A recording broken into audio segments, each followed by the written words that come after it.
औषध नाही, इंजेक्शन नाही, आता ऑपरेशन शिवाय पाठ आणि मानेच्या दुखण्यापासून आराम मिळवा. एनसी वेलनेस सेंटर, नवल पेट्रोल पंपासमोर, रेल्वे लाईन, सोलापूर. राज्यभर कडक उन्हाळा जाणवत आहे. शाळांना देखील सुट्टी असल्यामुळे महाराष्ट्राची राजधानी मुंबई येथे अनेक पर्यटक भेट देत असल्याचे चित्र पाहायला मिळत आहे. खास करून मुंबईतील गेटवे ऑफ इंडिया आणि हॉटेल ताज परिसरात फिरायला येणाऱ्या लोकांची वर्दळ पाहायला मिळत आहे. कडक उन्हामुळे दुपारच्या सुमारास गेटवे ऑफ इंडिया आणि हॉटेल ताज परिसरात थोडी गर्दी कमी असली तरी संध्याकाळच्या सुमारास मोठ्या प्रमाणात गर्दी होत असल्याचे चित्र पाहायला मिळत आहे. खास मुंबईतील गेटवे ऑफ इंडिया आणि हॉटेल ताज परिसरातील दृश्य टिपले आहेत लोकप्रधान न्यूज चॅनलचे व्ह्यूअर्स मुदस्सर बिराजदार यांनी.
आणि आता अवस्था अशी व्हायला लागली होती की मी बसत किंवा उभं राहत नव्हतो, तर जास्तीत जास्त झोपून राहायचा प्रयत्न करायचो.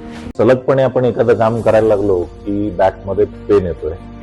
सुरुवातीला मी त्याला इग्नोर करायचा प्रयत्न केला. त्याच्यानंतर मला जाणवलं की इग्नोर करून हे काही कमी होत नाही. या ट्रीटमेंटच्या दरम्यान मला कुठल्याही गोळ्या किंवा इंजेक्शन घेण्यासाठी सुचवलं गेलं नाही. मला पाठदुखीचा खूप त्रास होता. आयुष हॉस्पिटल जयसिंगपूरमध्ये दाखवलं. त्यांनी त्यावर मला सर्जरीचा सल्ला दिला. त्यामुळे मी आज साधारणपणे 90% पर्यंत रिलीफ आहे.